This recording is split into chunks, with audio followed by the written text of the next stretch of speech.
filles, j'espère que vous allez bien, que vous êtes en forme. Aujourd'hui, je voulais vous partager mes meilleurs conseils pour cette rentrée scolaire côté sport et côté alimentation.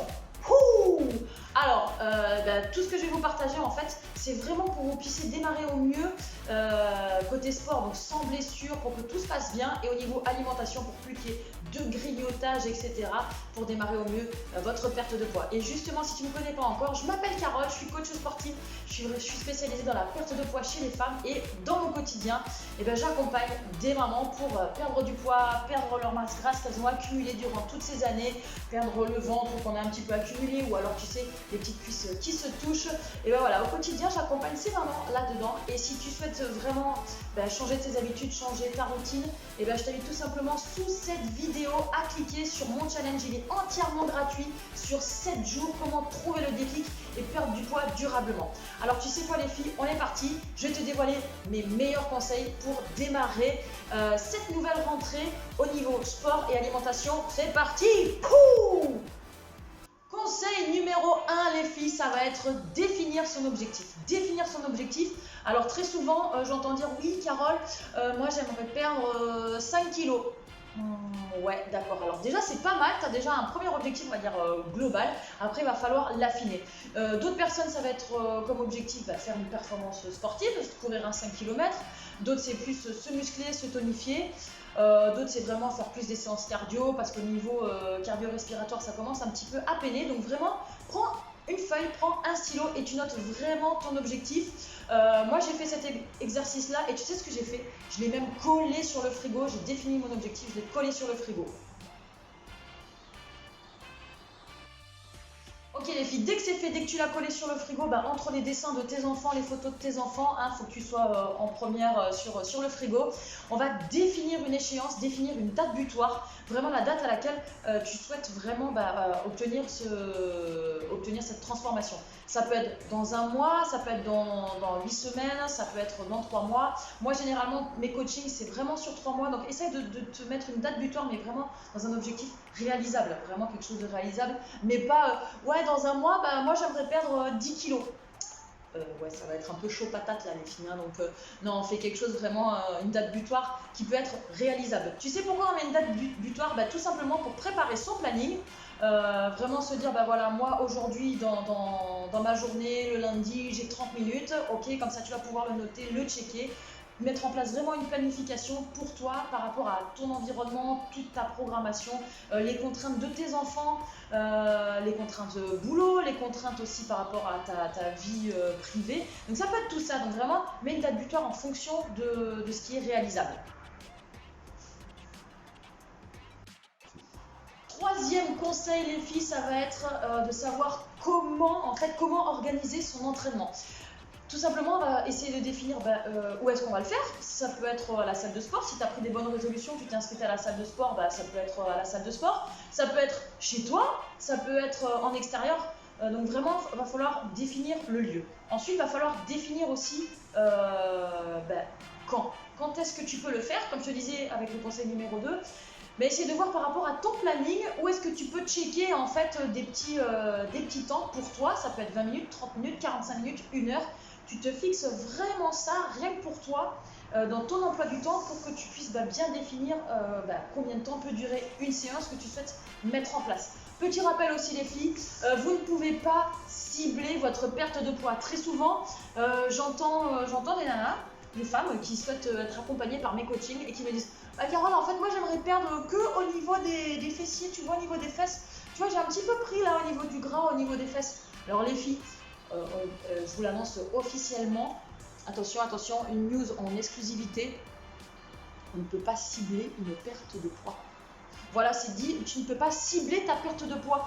La perte de poids, elle se fait vraiment dans la globalité globale, carrément, j'ai envie de te dire.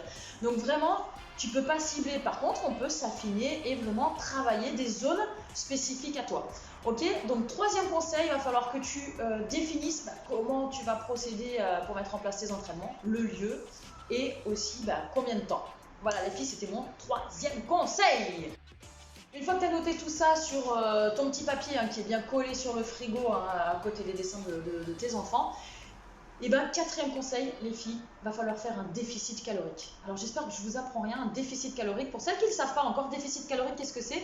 Ben, c'est faire baisser un petit peu, enfin réduire ses quantités d'apport journalier, en fait tout simplement dans ton assiette. Réduire un petit peu les quantités dans ton assiette.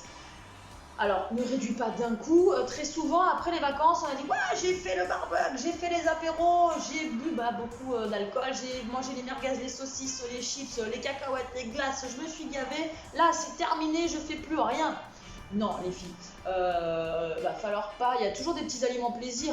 Je t'explique, si tu as déjà suivi des régimes et que tu as tout enlevé, c'est-à-dire pizza, fast-food, glace, les apéros, les barbecues, tout ce que tu kiffes en fait, les aliments plaisir, si tu as supprimé ça pendant un régime, eh ben c'est pas tenable en fait. Le truc c'est que c'est pas tenable, tu es obligé après de reprendre, ça va faire l'effet yo-yo. Tu connais ça l'effet yo-yo? Tu l'as déjà vécu? Tu as déjà vécu l'effet yo-yo dans tes régimes?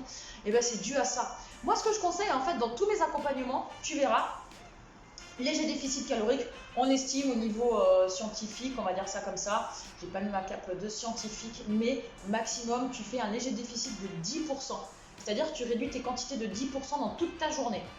Tu vois, ça fait pas beaucoup de te resservir une deuxième fois le repas du midi ou le repas du soir, tu te sers moins, d'accord? Tu fais un léger petit déficit calorique. Et ensuite, tout ce qui est alimentation plaisir, aliment plaisir, tu ne le supprimes pas d'un coup. Au lieu de passer de tous les jours, tout le temps, tu le fais de temps en temps. Et en plus, si tu peux faire la balance des 80-20, c'est l'idéal. Qu'est-ce que c'est la balance des 80-20? Ça veut dire 80% du temps, je mange bien, je mange sainement.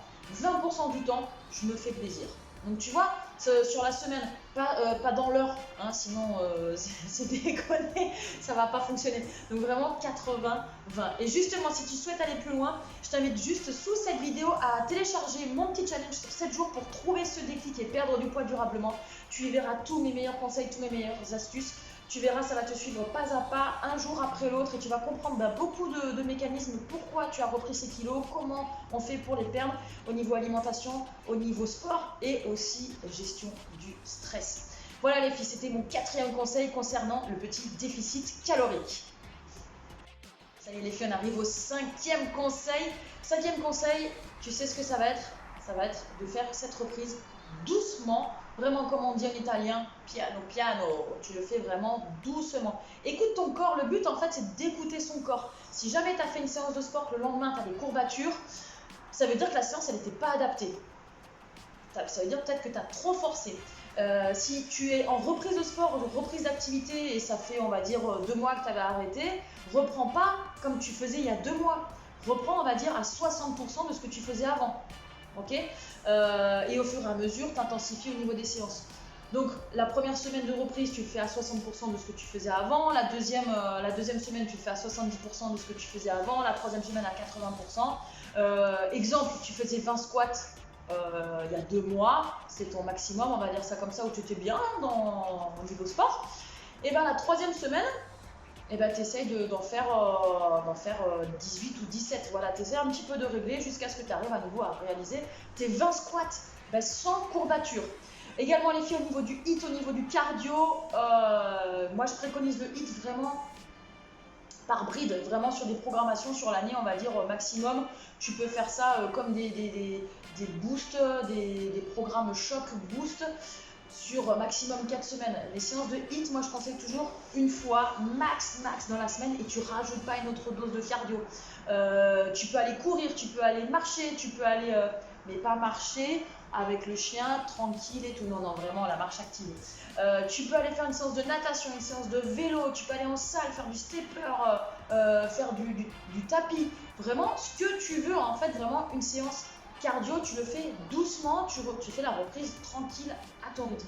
Au niveau alimentation aussi, tu reprends doucement, tu vas pas tout supprimer d'un coup, faut pas choquer le corps en fait. Le corps, il faut qu'il s'habitue doucement. Et d'ailleurs, si tu souhaites aller plus loin, si tu souhaites vraiment avoir plus d'informations, sous cette vidéo, tu verras, tu vas pouvoir t'inscrire à mon challenge, il est entièrement gratuit, il dure 7 jours, tous les jours, tu vas recevoir une petite vidéo où on va apprendre en fait à mieux démarrer au niveau sport, au niveau alimentation et au niveau aussi mindset, tout ce qui est gestion du stress, gestion du sommeil. gestion un petit peu de la motivation et du mental. Et tu vas voir au travers de ces 7 vidéos, tu vas apprendre plein de choses. Alors, les filles, voilà, c'était mes 5 conseils. Si je devais résumer, en 1, définis-toi un objectif, colle-le sur le frigo. En 2, va bien falloir que tu checkes au niveau de la date butoir. Va bien falloir que tu définisses ta date butoir.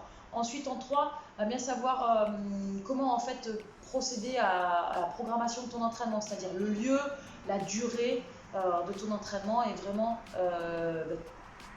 t'y atteler et vraiment le faire assidûment. Ensuite, en 4, ça va être petit déficit calorique. Et en 5, fais-le progressivement. Voilà mes filles, c'était mes 5 meilleurs conseils pour bien démarrer cette nouvelle reprise, cette saison, cette rentrée. Et je vous dis à très bientôt. Portez-vous bien, gardez la forme et à plus les filles, bisous, bye bye.